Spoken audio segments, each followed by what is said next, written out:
Good morning students. बच्चों, हम relationship between E V and R के बारे में डिस्कस कर चुके बेटा सेल के रिगार्डिंग में, और जहाँ से हमें रिजल्ट मिला था v is equal to E minus I R, और जो i की वैल्यू आई थी that is e upon R plus R. और ये हमने इस इक्वेशन के रिगार्डिंग में ग्राफ भी प्लॉट किया था v में और i में, जो हमें कुछ इस तरह से मिलेगा, और यहाँ से जो इंटरसेप्ट है वो हमें क्या देगा और स्लोप जो है वो हमें क्या देगा। और बात थी कि v जो है वो e से लेस होगा, और ऐसे सेल को हम डिस्चार्जिंग ऑफ सेल बोलते हैं, जिसमें पॉजिटिव टर्मिनल से करंट आउटवर्ड जो हमें इस तरह से नज़र आ रहा है। But in case of charging के केस में v is equal to E plus I R, जो टर्मिनल पोटेंशियल डिफरेंस है वो EMF से ज़्यादा होती है। और हमने बात की थी कि यदि उस सर्किट में जो एक्सटर्नल रेजिस्टेंस है वो इनफाइनाइट हो जाए तो करंट ज़ीरो होगा, या हमने नाम दिया था सर्किट ओपन है, ओपन सर्किट, तो इस केस में भी करंट क्या होगा, zero. Then we can say the terminal potential difference is equal to EMF। फिर हमने शॉर्ट सर्किट वाला केस लिया था बेटा कि यदि आर की वैल्यू ज़ीरो हो जाए तो करंट कितना होगा, E बाई स्मॉल आर। और इसमें जब इस I की वैल्यू को हम रखते हैं इस रिलेशन में, तो यहाँ से जो टर्मिनल पोटेंशियल डिफरेंस है वो हमें क्या मिलता है, ज़ीरो मिलता है। इसके अलावा जो ग्राफ थे बेटा वो हमने डिस्कस किए थे I और R में ग्राफ, जो डिक्रीजिंग ऑर्डर में आएगा, जितना हम इस R को इंक्रीज करेंगे उतना करंट डिक्रीज होगा। इसके साथ साथ V और R में ग्राफ प्लॉट किया था हमने, जो कुछ इस तरह से था। E और R ग्राफ बेटा जो कुछ इस तरह से था। और इसके साथ हमने इंटरनल रेजिस्टेंस की वैल्यू को भी कैलकुलेट किया था हमारे लास्ट वीडियो में। और फिर पावर के रेस्पेक्ट में हमने कुछ रिजल्ट्स के बारे में बात की थी, और हमने कंडीशन ली थी कि जब R की वैल्यू स्मॉल r के बराबर है तो ये कहलाती है मैक्सिमम पावर, जो हम आगे भी स्टडी करेंगे, जिसको हम मैक्सिमम पावर थ्योरम का नाम देंगे। And now we have grouping of cells. तो बेटा सेल्स को हम ग्रुपिंग में किस तरह से अरेंज करेंगे, जैसे रेजिस्टेंस हमने सीरीज और पैरेलल कॉम्बिनेशन में लिए थे, सेम उसी तरह से ग्रुपिंग ऑफ सेल्स। अब यहाँ सेल्स जो ग्रुपिंग में है बेटा, ये 2 हो सकते हैं, 3 हो सकते हैं, 4 हो सकते हैं, n हो सकते हैं, सीरीज में भी एज वेल एज पैरेलल में भी। तो पहले हम 2 केसेस का सीरीज एंड पैरेलल कॉम्बिनेशन लेते हैं, और उसके बाद फिर हमारे पास n या m सेल्स जो हैं वो सीरीज या पैरेलल में हो सकते हैं। तो first one is grouping of 2 cells in series and parallel. So case first, 2 cells in series. तो बच्चों हमने 2 सेल लिए, जिसमें एक की EMF को E1 माना बेटा, दूसरे की EMF को E2 माना। पहले का इंटरनल रेजिस्टेंस R1 और दूसरे का इंटरनल रेजिस्टेंस R2, और इस तरह से हमने दोनों को आपस में कनेक्ट कर दिया, दैट इज सीरीज में। और अब करंट फ्लो कर रहा है सपोज कितना, I। तो बच्चों ऐसे केसेस में जो हम इक्वलेंट EMF लेंगे वो क्या लेंगे, सपोज मैं कहता हूँ ये 5 वोल्ट है, ये हमारा 6 वोल्ट है, मे बी सेम भी हो सकता है और डिफरेंट भी हो सकता है। तो उस केस में इफेक्टिव EMF जो होगी इन दोनों की वो एक सिंगल होगी, और कितनी होगी अभी ज़रा पता करेंगे हम। और सेम इनका जो नेट इंटरनल रेजिस्टेंस है वो कितना होगा। तो हम इन दोनों सेल को एक सिंगल सेल से रिप्लेस करके इसकी इफेक्टिव EMF लिखेंगे और इफेक्टिव इंटरनल रेजिस्टेंस लिखेंगे, वो कितना होगा। तो हम इन दोनों को एक सिंगल सेल से भी रिप्लेस कर सकते हैं। तो बेटा यहाँ से करंट फ्लो कर रहा है। करंट फ्लो क्यों हो रहा है, because there will be a potential difference. So, the potential difference between positive and negative terminals of the first cell, ये फर्स्ट सेल जो हो गया, इसकी पॉजिटिव टर्मिनल और नेगेटिव टर्मिनल के कॉरस्पॉन्डिंग जो पोटेंशियल डिफरेंस है that is VAB, which is equal to VA minus VB। कितना होगा, E माइनस IR, और E E1 है, R R1 है, तो हम लिखेंगे E1 माइनस IR1, क्योंकि ये सेल की इक्वेशन है। वहाँ क्या लिखा था हमने रेजिस्टेंस के केस के अंदर, V1 equal to IR1, V2 equal to IR2। यहाँ पर बेटा E1 माइनस IR1, और इसी तरह से सेकंड सेल के कॉरस्पॉन्डिंग भी जो पोटेंशियल डिफरेंस होगा पॉजिटिव एंड नेगेटिव टर्मिनल में, वो कितना होगा, VBC, B and C this point, VB minus VC equal to E2 minus IR2। और जब हम इनको ऐड करते हैं तो नेट V कितना मिलता है, A और C के कॉरस्पॉन्डिंग, VAC बोल सकते हैं इसको हम, that is VA minus VB plus VB minus VC। VB cancel out, so we can say V that is equal to VAC, which is equal to VA minus VC, and ये कितना आया, E1 minus IR1 plus E2 minus IR2। और बेटा यहाँ से E1 E2 को साथ लिखा और IR1 एंड IR2 को साथ साथ लिखा हमने, तो हमें मिलता है E1 प्लस E2 और माइनस I हमने कॉमन ले लिया R1 प्लस R2। तो ये हमारे पास आ गई फाइनल रिलेशन। अब जो हम बात कर रहे थे कि हमने इन दोनों सेल को एक सिंगल सेल से रिप्लेस कर दिया, जिसकी इफेक्टिव ईएमएफ हमने क्या मान ली, ई इक्वलेंट या ई इफेक्टिव, और रेजिस्टेंस क्या मान लिया बेटा हमने, आर इफेक्टिव या आर इक्वलेंट, और वी ए सी जो हो गया इनके बीच का पोटेंशियल डिफरेंस। तो जनरली हम इसको ऐसे लिख सकते हैं, इस वाले को। और जब हम इन दोनों को कंपेयर करते हैं बेटा, तो इफेक्टिव ईएमएफ हमें क्या मिलती है, E1 प्लस E2, और इफेक्टिव इंटरनल रेजिस्टेंस क्या मिलेगा बच्चों, R1 प्लस R2। तो ये हमारा आंसर आ गया। दो सेल्स के केस के अंदर जब भी हमारे पास दो सेल सीरीज के अंदर हैं और साथ साथ उनका ऑर्डर भी देखें, पॉजिटिव नेगेटिव, इसको बोलते हैं सेम ऑर्डर में होना। तो वहाँ पर जो इफेक्टिव ईएमएफ होगी बेटा वो इन दोनों की ईएमएफ का सम हो जाएगी, ऐड कर देंगे, और रेजिस्टेंस क्या हो जाएगा, R1 प्लस R2। अब बच्चों यहाँ पर दो सेल की जगह बहुत सारे सेल होते, तो 3 होते, 4 होते, 5 होते, तो क्या लिखते, E1 plus E2 plus E3 plus E4 and so on. n cells होते तो क्या लिखते हम, और सभी की ईएमएफ भी सेम होती, E, तो 10 है तो 10E, और n होते बच्चों तो हम NE लिखते, ये इसका मतलब है। और रेजिस्टेंस क्या होता है बेटा, R प्लस R सेम है, और n होते तो NR लिखते हैं हम। यदि ईएमएफ भी सेम होती और रेजिस्टेंस भी सेम होता बच्चों, तो हम क्या लिखते, NE लिखते, किसको, इसको, और इसका जो रेजिस्टेंस होता है इसको हम NR का नाम देते हैं। लेकिन ध्यान रहे ये कब है इफेक्टिव ईएमएफ, ये तब है जब इन सभी का ऑर्डर भी सेम है। अब यदि बच्चों हम किसी भी एक सेल की पोलैरिटी को इंटरचेंज कर दें, जैसे मैंने दिखाया आपको, पॉजिटिव नेगेटिव पॉजिटिव, हमने सेकंड सेल की पोलैरिटी को इंटरचेंज कर दिया, मतलब दोनों के नेगेटिव को ज्वाइन कर दिया। सेम वही क्वेश्चन है, उसी तरह से करंट फ्लो कर रहा है। V1 again E1 minus IR1, V2 minus E2 minus IR2। Minus क्यों आ गया, क्योंकि अब हमने पोलैरिटी इंटरचेंज कर दी। और ये स्टडी भी करेंगे आगे हम क्या, कि किरचॉफ्स लॉ के कॉरस्पॉन्डिंग किस किस तरह से कैसे कैसे चलने से हम साइन प्लस लेते हैं as well as sign minus लेते हैं। तो ये आ जाएगा ये। और अब जब हम इनको ऐड करेंगे बच्चों, और जब हम E1 E2 को और R1 R2 को साथ लिखेंगे, तो इस बार आंसर आएगा E1 minus E2 and minus I common R1 plus R2। तो बेटा इस बार इफेक्टिव ईएमएफ कितनी आई, E1 माइनस E2 आई है। कब, जब E1 की वैल्यू E2 से ज़्यादा है, और उल्टा होता तो हम लिखते E2 माइनस E1। और R इक्वलेंट क्या है बेटा, R1 प्लस R2, ये सेम आया है। तो यहाँ से आपको ध्यान रखना है कि जब भी हमें दो सेल्स दे देते हैं सीरीज़ में और दोनों का ऑर्डर भी सेम है, मतलब ऑर्डर सेम का मतलब, फिर रिपीट कर रहा हूँ बात को, पॉजिटिव नेगेटिव, इसको बोलते हैं सेम ऑर्डर। तो ईएमएफ E1 प्लस E2 होगी। और यदि ऑर्डर चेंज हो जाए, मतलब पॉजिटिव नेगेटिव पॉजिटिव आ जाए, या नेगेटिव पॉजिटिव नेगेटिव, इस तरह से, तो उस केस में इफेक्टिव ऑफ क्या होगी हमारी, बोलो, that is E2 minus E1 या E1 माइनस E2।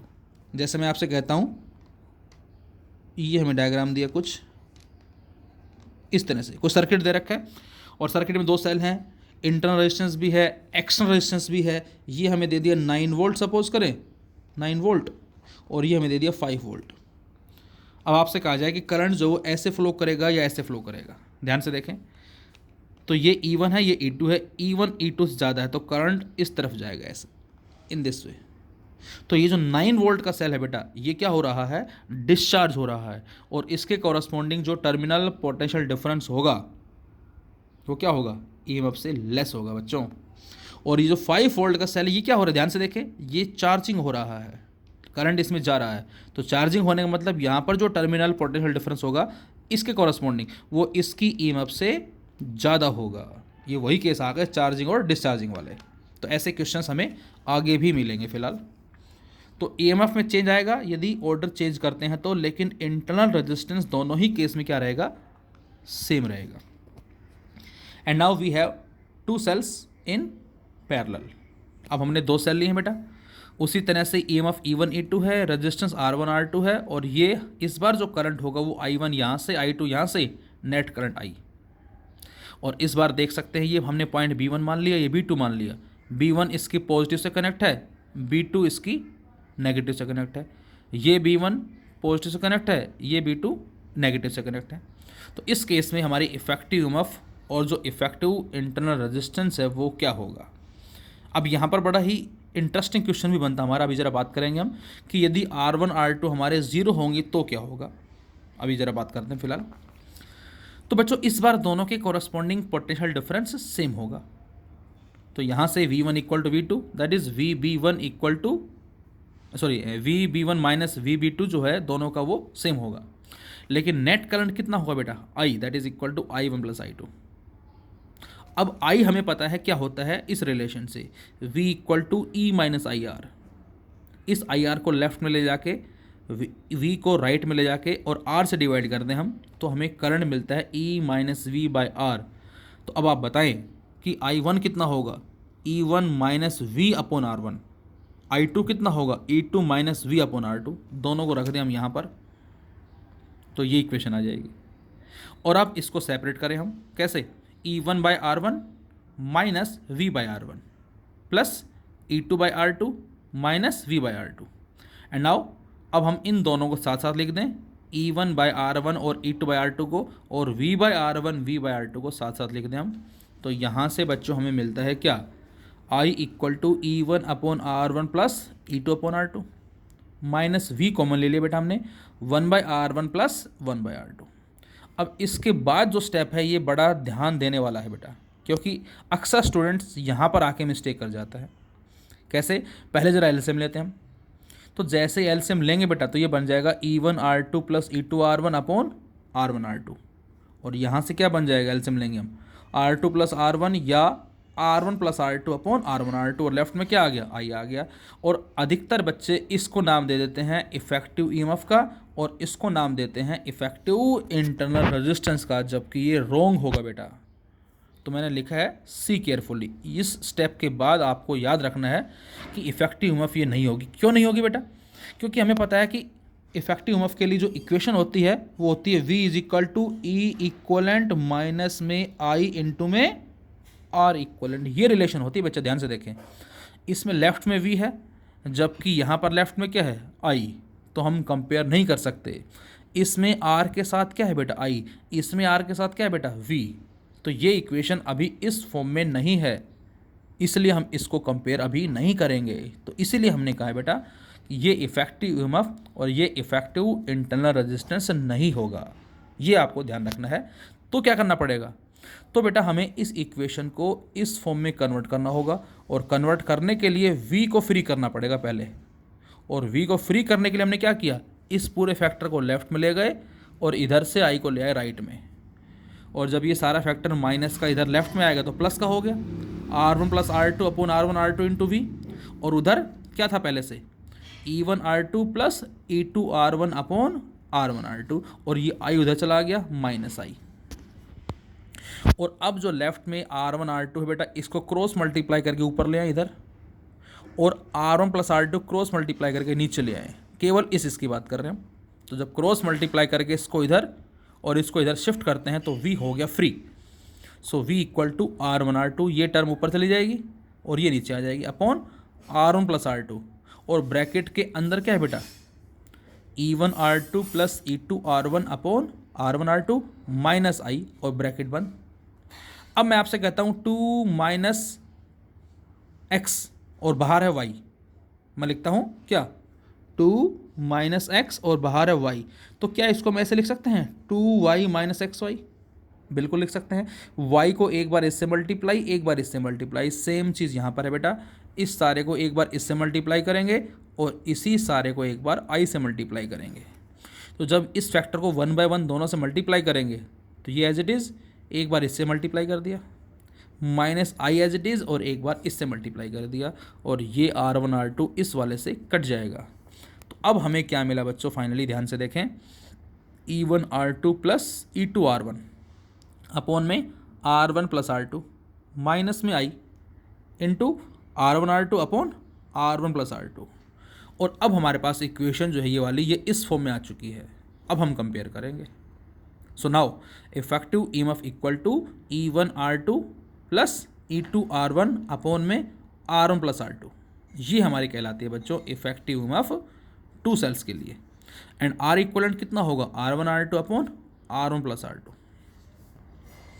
अब मैं आपसे कहता हूं कि यदि हमारे पास 2 सेल्स ना हो के 3 सेल होते तो बेटा हम क्या करते, तो हम इसी स्टेप में प्लस I3 लिखते और उसके साथ क्या लगाते हम, जैसे यहाँ E1 minus V by R1 plus E2 minus V by R2 plus हम लिखते E3 minus V by R3 and so on. तो इसी की तर्ज पे 3 सेल हैं, 4 सेल हैं, 5 सेल हैं या फिर n सेल्स भी आप ले सकते हैं। ये हमने यूटी में क्वेश्चन भी दिया था कि n सेल्स हैं, पैरेलल में हैं, तो इफेक्टिव में आप बताओ क्या होगी। तो हम इसी की तर्ज पे ही इसको सोल्व कर सकते हैं। तो यहाँ से ये आ गया E1 R2 plus E2 R1 upon R1 plus R2।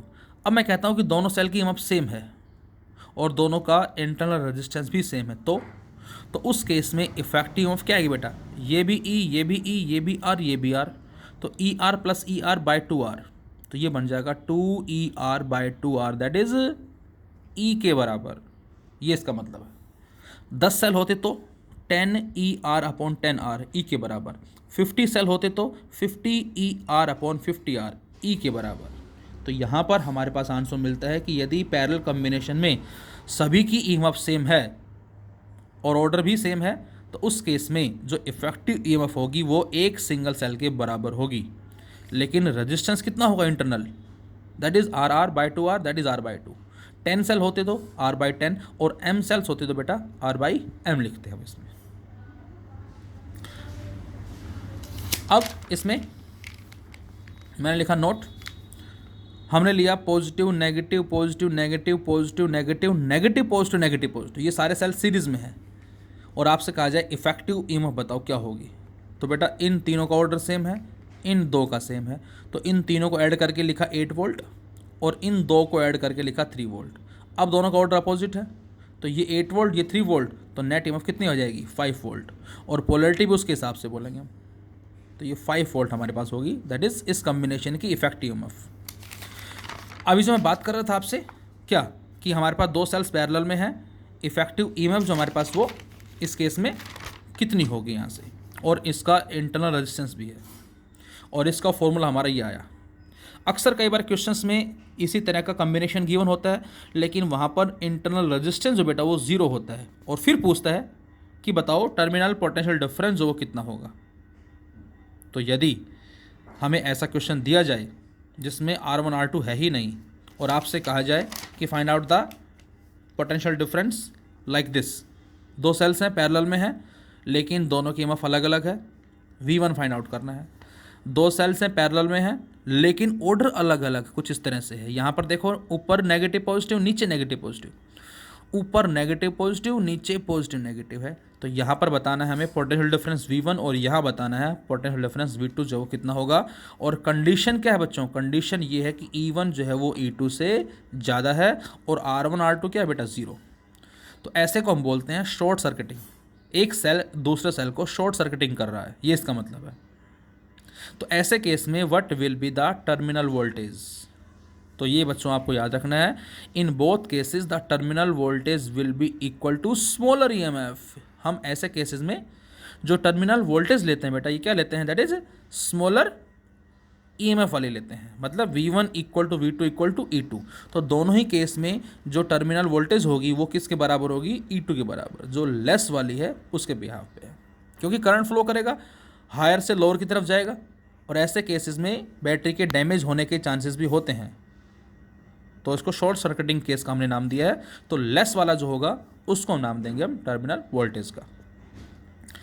इसी कैटेगरी में एक क्वेश्चन मैंने और दिया, ये भी हमारा इंपॉर्टेंट है, ध्यान रखें। ये पॉइंट्स दे रखे और भी, और यहाँ ऊपर सेल एक नीचे सेल है, सेल की ईएमएफ E1 है, resistance R1, second E2 resistance R2, दोनों पैरेलल में ही हैं लेकिन ऑर्डर अलग है बच्चों। अभी जो हमने केस डिस्कस किया था बेटा ये इसमें नेगेटिव पॉजिटिव ऊपर और नीचे भी नेगेटिव पॉजिटिव, लेकिन इसमें नीचे नेगेटिव पॉजिटिव ऊपर पॉजिटिव नेगेटिव, कुछ इस तरह से है।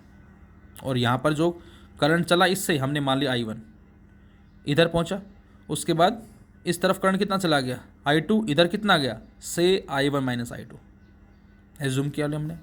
तो बेटा इस केस के अंदर जो इफेक्टिव ईएमएफ होगी जो आपको याद रखनी है, जिसको हम VAB का भी नाम देते हैं, this is the VAB equal, A और बी के बीच में, which is equal to E1R2 minus E2R1 upon R1 plus R2। Same result है पहले वाला, बस फ़र्क किस चीज़ का आ गया, माइनस साइन आ गया बीच में, और ये सेम रहेगा R1R2 upon R1 plus R2। और ये हमने यूज़ किया है, सोल्व किया है on the basis of Kirchhoff's voltage law, जिसको हम नेक्स्ट चैप्टर में स्टडी भी करेंगे यहाँ से। तो ये आपको विशेष याद रखना है कि पैरेलल में तो है, ऑर्डर अपोजिट है, और यहाँ पर इंटरनल रेजिस्टेंस भी है, इसमें नहीं था, इसमें है, और यहाँ पर सर्किट में एक्सटर्नल रेजिस्टेंस भी है R। तो उस केस में हम सोल्व करेंगे तो इफेक्टिव ऑफ हमें ये मिलेगी।